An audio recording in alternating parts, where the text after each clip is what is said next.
E por que ele me marcou? Porque ele, como noivo, ele não aceitou a outra esposa. Olha para quem está do seu lado e fala com ele assim: Cristo só tem uma esposa. Aleluia. E ele vai vir buscar a igreja. Aleluia. A igreja é a esposa de Cristo. E ele vai buscar. E esses dois casamentos me marcaram muito. E a história dele. E pensando em casamento, duas frases me chamaram a atenção. A primeira: a igreja é a noiva que jamais poderá se atrasar para o encontro com o noivo. Porque aqueles que não estavam lá e saíram, perderam o direito de entrar. Segundo, a igreja será o único casamento que inverte a posição. Ontem o Otávio estava no altar, né? Aguardando lá a Luciene. Só que tem um porém nisso aí. Por quê? No casamento da igreja com Cristo, quem tem de estar no altar é a igreja. Se a nossa vida não tiver no altar, o noivo não virá casar conosco.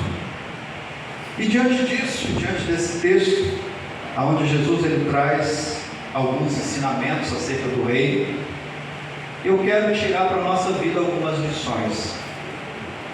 E a primeira lição que eu quero tirar para nós é: eu e você precisamos estar prontos. Eu quero que você repita aqui da sua lado: é preciso estar pronto. Sabe, irmãos, a palavra de Deus ela nos diz que a nossa vida ela é breve. Ela passa como um sopro. Ela passa como um piscar de olhos. Às vezes nós saímos e nem sabemos se vamos voltar para casa. Às vezes vivemos certas situações que talvez não tenhamos uma nova oportunidade. Tem uma música que gostamos de cantar, não é? Uma chance igual a essa, talvez eu não tenha mais. Sabe, são oportunidades que nós temos na vida, que talvez elas não venham a se repetir. E por isso nós precisamos estar prontos. A ideia de prontidão é aquele se aprontando, mas estando pronto. A cada dia mudando, melhorando alguma coisa. Mas se porventura o Senhor vier buscar, eu já estou pronto. Estar preparado, ter azeite sobrando, para que eu não fique no meio do caminho. Amados, quantas pessoas têm ficado no meio do caminho?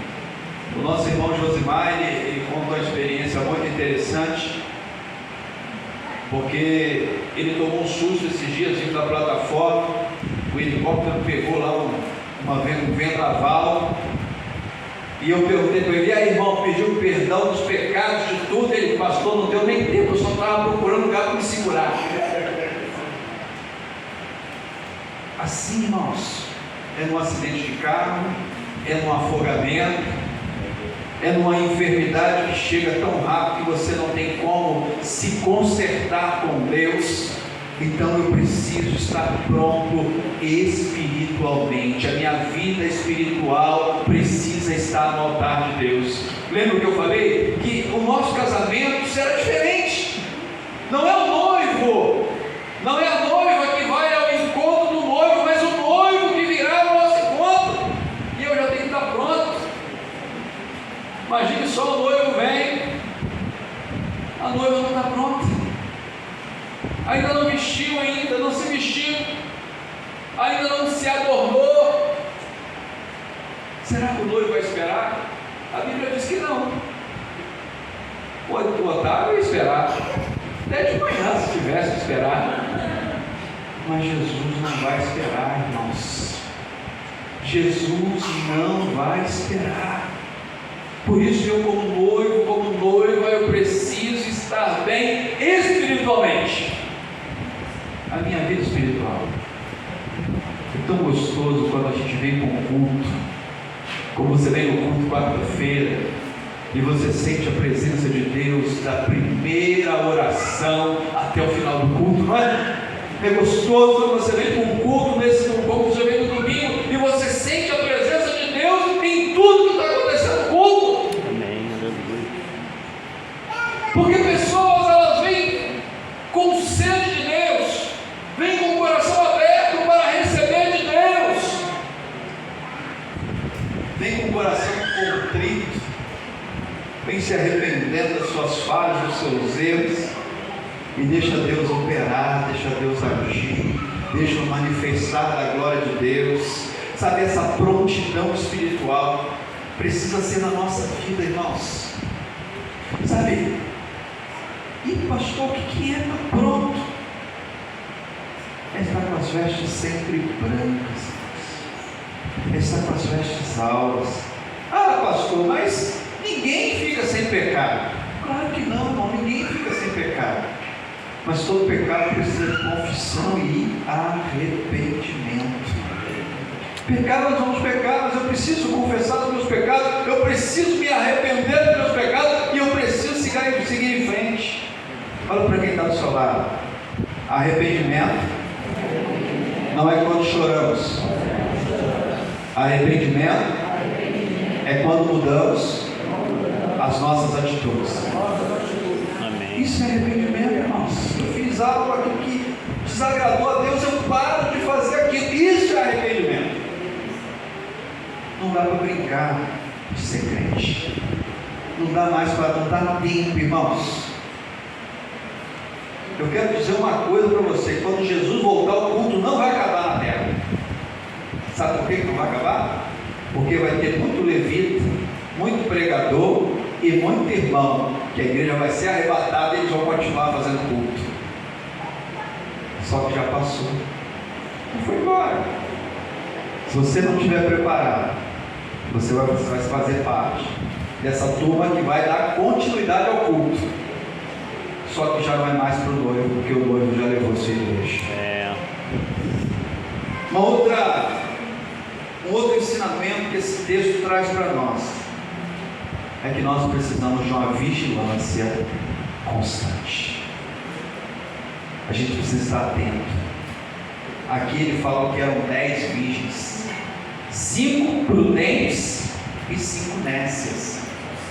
Não vigiaram, não tomaram cuidado, foram escolhidas, eram noivas, faziam parte ali da preparação para aquela festa, mas não levaram azeite suficiente, e as lamparinas se apagaram, precisavam repor. Amados, quantos estão caminhando no nosso meio, que as lamparinas se apagaram, que não tem mais azeite, que a unção de Deus já não reflete mais, já não brilha mais. Tem pessoas hoje que você conversa com as pessoas, você não consegue mais sentir aquele brilho, você não consegue mais sentir aquele fervor espiritual, porque as lamparinas apagaram. Mas eu quero te dizer nessa noite, Deus quer acender novamente as luzes da tua vida. Sabe, e eu preciso, para que isso não aconteça, eu preciso ser vigilante, eu preciso estar atento às minhas falhas, aos meus erros, para que eu me conserte, para que o azeite de Deus, ele não simplesmente encha a minha vida, mas que ele transborde em mim e alcance outros. Amém. O nosso azeite precisa transbordar, irmãos. Nós precisamos depender em todo o tempo do Espírito Santo de Deus. Às vezes a gente sempre fala, às vezes a gente ignora o Espírito Santo, porque a gente está tão preso nas bênçãos que o nome de Jesus nos concede, que a gente esquece do poder que há no Espírito Santo, aquele que está conosco, naquela ideia da casa habitada, aquela ideia de uma casa que ainda tem muita obra a fazer, mas ela já é habitável, já tem gente morando, já tem gente cuidando. O Espírito Santo é aquele morador que mora numa casa em obra, que chega num dia, ele vai lá e coloca um piso, daqui a pouco ele vai lá e arruma mais um pedaço, daqui a pouco ele vai lá e passa a fiação elétrica, ele está consertando a casa. Essa casa sou eu e é você, e se eu deixar, o Espírito Santo vai operar, porque o Espírito Santo tem todo o recurso necessário para consertar a casa em obras que sou eu. Aleluia. E é você, irmãos, é habitável, mas eu preciso deixar. A gente vive dizendo que a nossa vida, a nossa casa pertence ao Senhor. Olha para quem está do seu lado assim, deixa ele tomar conta. Deixa o Espírito Santo cuidar da sua casa. Deixa o Espírito Santo cuidar de você. E a gente canta, né, que essa casa é sua casa. Mas quando chega na hora de tomar decisão, a gente toma. A gente vai totalmente contrário. Não, mas Deus não falou comigo. Mas se a palavra fala que não é para fazer, Deus já falou, irmãos. Entende uma coisa? Tem coisa que Deus não precisa falar, já está escrito. É só ler. Ah, não, estou esperando a irmã Mariazinha do Reteté, que não sei o que, vou lá para orar, irmãos. Busque intimidade com Deus. Deus, ele fala direto conosco, ele fala no nosso coração, ele fala na nossa vida. Se ele usar alguém, é só para confirmar aquilo que ele fala. Aleluia. Sabe que eu preciso ser vigilante. A Bíblia diz assim, ó, vigiai e orai, pois o diabo, vosso adversário, está ao derredor, como um leão que ruge, buscando a quem tragar. Mateus 26 diz, vigiai e orai, porque o espírito está pronto, mas a carne é fraca. Vigilância. E Mateus 26, vigiar ainda vem primeiro que orar. E como eu vigio? É a vida em Deus, irmãos. Tiago 4,7, sujeitai-vos a Deus, resistir ao diabo, E ele fugirá de vós. Aleluia. É uma vida de vigilância. Aleluia. Vigiar o nosso falar, o nosso pensar, o nosso andar. Vigilância em todo o tempo. Nós enfrentamos grandes batalhas, grandes lutas, mas nós precisamos vigiar. E essas virgens não vigiaram. 5 delas não foram vigilantes. Pastor, mas se Jesus voltar hoje, e se não for toda a sua igreja, você vai ficar triste? Irmão, vou estar com Jesus. Você acha que vai dar tempo de eu ficar triste? Não dá tempo de ficar triste, não vai dar tempo nem de lembrar. Conversávamos eu e a diaconisa Cleia ali, eu falei que aqui na terra eu posso orar por ela, abençoar o Elcio lá onde o Elcio estiver.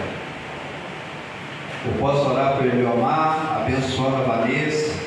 Eu posso orar pelo Sebastião, abençoando a Michelle e toda a família dele. Eu posso orar pelo Zé, abençoar a Marilson, está aqui, os filhos que estão no Cruzeiro, que estão lá no Recife. Posso orar aqui e abençoar todos lá. Amém. Mas para subir no céu, irmãos, não adianta. É você e Deus. Aleluia. Não tem oração. Aleluia. É um relacionamento Amém. seu com o Criador. É só você e o Senhor. Amém. Aqui eu oro por um e abençoa a todos. Mas na salvação, irmão, é só você e Deus. Por isso eu preciso ser vigilante. Não adianta eu querer cuidar da vida do meu filho. Não adianta eu querer cuidar da vida da minha esposa. Ela que vai ter que tomar cuidado, porque é Deus. Eu vou orientar, eu vou falar, dar a palavra, mas quem vai tomar a decisão é ela. A decisão ao final é sua, a decisão é nossa, você que toma a decisão. E quando nós pensamos acerca dessas coisas, essa parábola ela nos ensina também que a gente precisa ter atitude diante do Senhor. Veja que 10 noivas saíram para o campo. E 5 delas, não, nós vamos para o campo. É como se a gente parafraseasse assim: nós vamos para longe? Vamos. Então tem que estar preparado, né? Eu vou levar mais um pouquinho de azeite. Quem sabe demora um pouco mais, eu tenho como repor. Aí 5 falaram: não, vai lá rapidinho, daqui a pouco. Só que não aconteceu. E depois elas queriam que repartisse. Ela falou: não, eu não posso repartir. Se eu der para você, eu fico sem. Tem coisa que não dá para repartir, irmãos. Tem coisa que não dá para dividir. A unção de Deus não é dividida. O poder de Deus não é dividido. O que Deus deu para você é seu. O que Deus colocou na sua vida é para você. Ninguém toma, ninguém tira. Só que eu preciso ter atitude. Sabe, eu preciso ter atitude até para dizer não. Porque ela falou assim: não podemos dar. Tem caminhos que nós não podemos deixar sermos levados. Hoje nós estamos vendo tantos. Antigamente a gente fala assim: não, tantos jovens estão fazendo isso. Tem mais jovens, jovem, adultos. Essa questão de idade passou, né, Zé? Antes era só jovem, você via fazer cada coisa assim: nossa, mas o jovem. Não! Crentes experientes, pessoas que caminham há longos anos no Evangelho, tomando atitudes assim que nos assustam, que nós paramos e falamos: Deus, o que está acontecendo? Nós estamos vivendo os últimos dias, meus irmãos, estamos nos últimos tempos. Olha o que está acontecendo. Quantos irmãos estão se perdendo? Quanta gente esfriando na caminhada e na jornada. É muito triste quando você vai conversar com uma pessoa e a pessoa não tem mais nada de Deus para falar com você. É muito gostoso quando você começa a conversar com uma pessoa e vocês estão discorrendo assuntos e falando da palavra de Deus, falando da Bíblia, falando da esperança futura, de morar no céu com o Senhor, falando dos projetos que a igreja tem, o que a igreja vai fazer, o que a igreja pode fazer, pensando no reino. Agora tem pessoas que você vai conversar com a pessoa, ela só fala de coisas do mundo, coisas dessa terra, coisas que ocupam essa terra. O pastor está dizendo que a gente não deve ter sonhos nessa terra. Não estou falando isso. Não estou falando que você não deve ter projetos. Não estou dizendo que você não tem que fazer uma faculdade. Não estou dizendo que você não tem que buscar um emprego melhor. Não estou dizendo que você não tem que conquistar o seu carro. Não estou dizendo nada disso. Estou dizendo que você precisa colocar o Senhor em primeiro lugar e as demais coisas vos serão acrescentadas. Amém. Glória a Deus. Sabe, Deus, ele precisa estar em primeiro lugar. Deus, ele precisa estar em primeiro plano, irmãos. Sabe, na nossa vida. Eu liguei para um amigo ontem e falei com ele assim: irmão, eu preciso ir para Getulândia amanhã. Vamos comigo? Vamos comigo, você me leva lá. Expliquei a situação do carro e eu queria levar ele mesmo, né? Queria que ele fosse comigo. Ele falou assim: eu não vou não. Não vou não, porque amanhã é domingo, é culto de Santa Ceia. Mas como eu estou aqui no bairro mesmo, você pega meu carro. Vai no meu carro. Eu falei: eu queria tanto que você fosse comigo. Não, vai no carro. Eu fiquei pensando, aí hoje, depois que eu saí da escola dominical, eu fui lá pegar o carro para poder ir para o Getulândia. E eu fiquei pensando, né? Confiança, né? Se eu te entregar o carro na mão, pode ir. E ele falou assim: eu sei que você tem que ministrar ceia lá hoje. Os irmãos vão estar te esperando. E você, irmão? Não, a igreja é ali pertinho. Abriu mão, irmãos. Eu falei: mas você não vai faltar o culto, você não vai faltar o trabalho, você não vai faltar a sua presença com o Senhor, não, né? Você vai estar ligadinho. Não, fique em paz. E aí a gente para e a gente pensa na ação que nós precisamos ter, ação imediata. Sabe, está falando farinha acesa. E às vezes eu fico pensando, às vezes estamos tão perto da igreja e deixamos de congregar. Às vezes temos tempo livre e deixamos de estar fazendo o trabalho. Às vezes deixamos de fazer a obra, irmãos. Trocamos o Senhor por outras coisas. Porque hoje está acontecendo isso. Hoje está uma febre aí do crente, né? Culto da barra, misericórdia é isso. Se a oração fizer, me avisa, tá? Me avisa para eu não vir na igreja. Misericórdia, irmão. Antigamente era culto da canela de fogo, culto do poder, culto da revelação. Hoje é culto da barra, as irmãs tudo de rosinha, de paz, só falta colocar caixa na igreja. Misericórdia. Eu fiquei assustado quando eu vi aquilo, irmãos. Me mandaram vídeo e falaram, você está dando brincadeira, isso é sério. Mas não era, irmãos. Sabe, a igreja tomando a forma do mundo. A Bíblia diz, não vos conformeis com esse mundo, mas transformai-vos com a renovação. Sabe, nós precisamos se transformar. O pastor está dizendo para mim não é assistir barco, eu estou falando nada disso, não estou falando que aqui na igreja não é lugar disso. A igreja é lugar da unção de Deus, do poder de Deus, é lugar do Espírito Santo, é lugar de cura, é lugar de restauração, é lugar de salvação, é lugar de milagre, é lugar de batismo do Espírito Santo. Isso é a igreja! A igreja é a noiva! A igreja não é a barra, a igreja é a noiva! É a igreja que vai subir, é a igreja que vai ser resgatada pelo Senhor. Aleluia. Uma pessoa esses dias entrou numa briga com a outra, porque a pessoa não concordava. Não, deixa para lá isso aí. Isso aqui na igreja é a noiva. Existem coisas que são inegociáveis, principalmente na igreja. E quantos estão se perdendo, irmãos? Quantos estão se distanciando do Senhor por conta dessas coisas?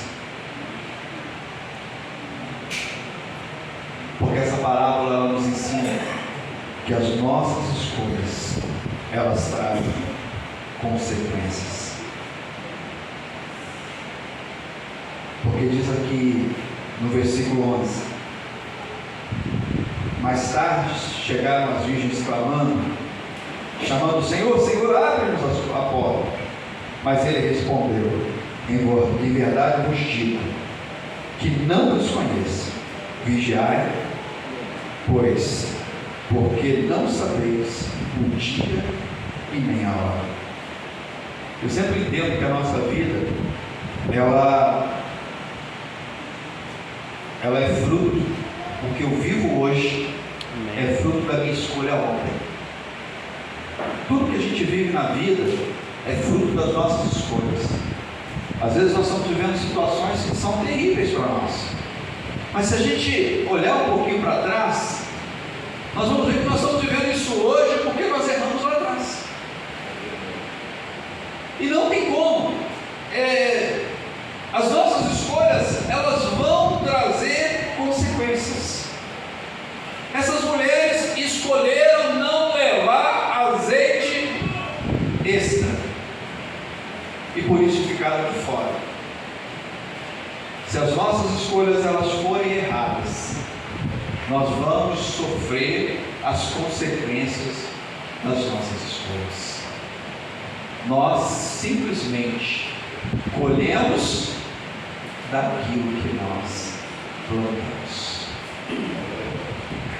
Por isso nós devemos tomar muito cuidado com as nossas escolhas. Quando um amigo morreu há pouco tempo, e esse dia perguntaram assim: será que ele foi salvo? Tem respostas, irmãos, que a gente não tem. Mas se eu olhar para a vida que ele estava tomando, no lugar que ele teve um infarto, naturalmente eu vou dizer que eu acho que não. Ele estava indo na igreja. E olha, legal, estava indo na igreja. Domingo ele ia na igreja, mas ele infartou dentro do bar, onde as pessoas estavam bebendo e jogando sinuca. No meio de semana, uma quarta ou quinta-feira, não sei. Mas no domingo ele tinha ido na igreja. Foi feito um apelo na igreja, mas ele não aceitou Jesus naquele domingo. Tem uma história de D.L. Moody que eu acho muito interessante, que ele diz que conta que ele pregava em um teatro, e naquele dia Deus deu para ele uma mensagem poderosa de salvação. E ele pregou aquela mensagem de salvação àquelas pessoas que ali estavam. E ao final a mente dele, ele ouviu Deus falar com ele, faz o apelo.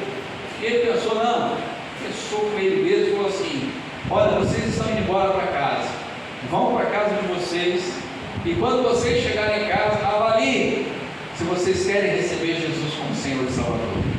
Antes do final do culto, o teatro pegou fogo, e centenas de pessoas morreram naquele dia.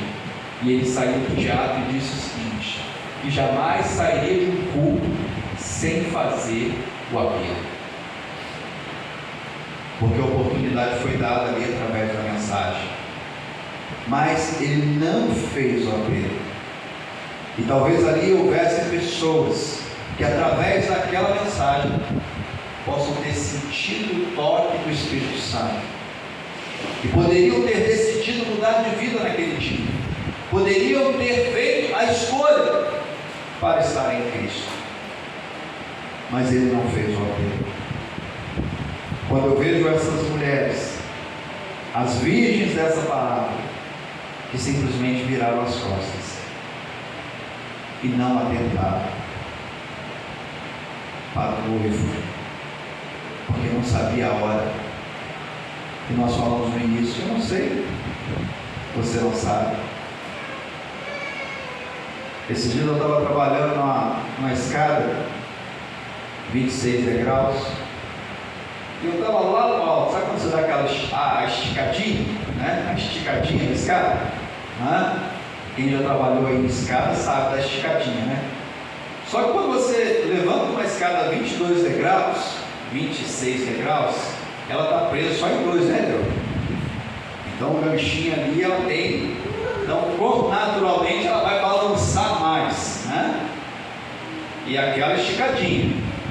Hoje eu aprendi, né? Porque agora eu subo dos 26 degraus para os 5, né? Mas no dia eu estava sem 5. Aí eu subi e dei aquela esticadinha. Eu só senti a escada balançar, como se ela estivesse me jogando para fora. Aí a mão vai procurar, né? Um lugar, mas eu senti um cuidado de Deus tão grande aquele dia, irmãos. Eu senti a mão de Deus me segurando pelas costas, até que eu pudesse achar. Aleluia. Mas me fez refletir também: em qual condição eu estaria se eu caio nos 26 degraus, bato de cabeça? Não é condição de morte ou de ficar paraplégico, não. É a minha condição espiritual. Se eu morro naquele momento, qual destino teria a minha alma? Porque acontece tão rápido, né? Quem já sofreu acidente de carro sabe disso. É tão rápido, né? Eu fui atropelado uma vez. Eu estudava ali no colégio Volta Redonda e a gente atravessava a pé. Aí, próximo ao antigo estádio ali, eu estava passando ali, e ali não tinha aquele monte de rua, ali era uma rua, só fazia. Fui atropelado ali, irmãos. Só foi o teto de jogar para o alto, bater a cabeça no chão, não vi nada. É tão rápido que não dá tempo. Assim um acidente, assim será a vinda do Filho do Homem. Será como um piscar de olhos. Ninguém vai ver, ninguém saberá o dia, a hora, o momento. Mas eu preciso entender que as minhas escolhas nessa noite vão determinar o meu futuro. E esse texto, ele nos ensina também que eu não posso ignorar a presença do Espírito Santo na minha vida. O Espírito Santo, ele tem que fazer parte da minha e da sua vida. E o Espírito Santo tem uma condição, irmãos. O Espírito Santo, para habitar na minha vida, eu preciso nascer de novo. Ninguém recebe o Espírito se não nascer de novo. Ninguém recebe o Espírito Santo se não nascer de novo. Tem muita gente falando assim: não, a igreja sou eu. Não se engane. Isso é armadilha do diabo. Para dizer assim: a igreja sou eu, não preciso estar na igreja. Isso é armadilha do diabo, para tirar o crente da presença do Senhor. Você só é igreja diante de 3 situações. Primeiro, você precisa nascer de novo. Segundo, você precisa se batizar, passar pelas águas, precisa participar da Santa Ceia e você precisa congregar. Aí você é igreja em qualquer lugar que você estiver. Se você não estiver seguindo esses trâmites, você acha que é igreja. Você está mais como desigrejado do que igreja. Porque aquele que nasce de novo, ele entende que precisa estar como a brasa no braseiro. Precisa incendiar, né? Precisa pegar fogo. Precisa ser aceso pelo poder do Espírito Santo. Vem cá no céu, eu quero te convidar a se colocar de pé em nome de Jesus.